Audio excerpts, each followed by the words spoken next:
સાવલી તાલુકાના નાની ભાંડોલ ગામે તાજેતરની ગ્રામ પંચાયતની ચૂંટણીમાં વિજેતા જાહેર કરાયેલ સરપંચ ઉમેદવારી ફોર્મમાં સાચી હકીકત છુપાવી તેઓના તેમની બે પત્ની થકી 2 થી વધુ બાળકો હોવાનો આક્ષેપ સાથે નાની ભાંડોલ ગામની મહિલા અરજદારે તાલુકા વિકાસ અધિકારીને પુરાવા સહિત રજૂઆત કરી। ગત 22 જૂને રાજ્યમાં સ્થાનિક સ્વરાજ્યની ગ્રામ પંચાયતોની ચૂંટણીઓ યોજાઈ હતી। તેમાં વડોદરા જિલ્લાના સાવલી તાલુકાની 80 ગ્રામ પંચાયત પૈકી 29 ગ્રામ પંચાયતની ચૂંટણી યોજાઈ હતી, જેના પરિણામ 25 જૂને મતગણતરી બાદ ગ્રામ પંચાયતના સરપંચો અને વોર્ડ સભ્યોને વિજેતા જાહેર કરાયા હતા, જેમાં સાવલી તાલુકાના નાની ભાંડોલ ગામના કમલેશભાઈ અરવિંદભાઈ ભટ્ટને સરપંચ પદના વિજેતા જાહેર કરાયા હતા। નાની ભાંડોલ ગામના મહિલા હેતલબેન ચૌહાણે સાવલી તાલુકા વિકાસ અધિકારીને વિજેતા સરપંચ કમલેશભાઈ ભટ્ટે ઉમેદવારી નોંધાવતી વખતે માહિતી છુપાવ્યાનો આક્ષેપ કરી પુરાવા સાથે તપાસ માટે અરજી કરી હતી, જેમાં વિજેતા ઉમેદવારને 2 પત્નીઓ થકી 3 સંતાન હોવાથી 2 થી વધુ સંતાનવાળાને ગેરલાયક ઠેરવવા જણાવ્યું હતું।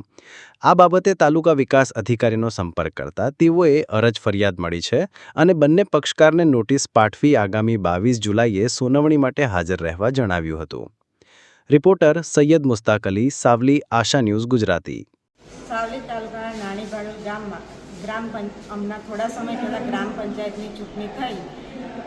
તારીખ 22/6/2025ના રોજ નાની ભાંડોલ ગ્રામ પંચાયતની ચૂંટણીમાં નવીન ચૂંટાયેલા સરપંચ કમલેશકુમાર અરવિંદભાઈ ભટ્ટ તેઓને 2 લગ્ન કરેલા છે, જેમાં પ્રથમ લગ્ન આણંદ મુકામે વૈશાલીબેન સાથે થયેલા। પ્રથમ લગ્ન જીવન તેમને એક દીકરો નામે વ્રજકુમારનો જન્મ 29/7/2008ના રોજ થયેલો। ત્યારબાદ આપે બીજું લગ્ન ગામ વેસણિયા, તાલુકો વાઘોડિયાના વતની ગીતાબેન સાથે થયેલું છે, જે લગ્નની એક દીકરી નામે જીયાબેનનો જન્મ 25/2/2017ના રોજ થયેલો તથા એક પુત્ર નામે યુગનો જન્મ 14/3/2020ના રોજ થયેલો। તે હકીકત તમોને ચૂંટણી અધિકાર સમક્ષ ઉમેદવારી ફોર્મ ભર્યું ત્યારે આપની પ્રથમ પત્ની અને પ્રથમ બાળક છુપાવ્યું। તે બાબતે અમે તાલુકા પંચાયતમાં અરજી આપી। તાજેતરમાં જે ગ્રામ પંચાયતની ચૂંટણી થઈ અને પરિણામ જાહેર થયા, એમાં જે સરપંચ તરીકે ચૂંટાઈ આવેલા છે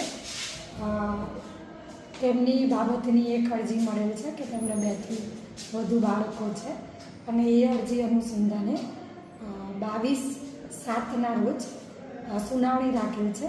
એટલે બંને પક્ષોને સાંભળીને રજૂ થયેલ પુરાવા આધારે પંચાયત દળની જે જોગવાઈ છે અને સરપંચ પદ એની જે લાયકાતો છે એ મુજબનો નિર્ણય કર્યો।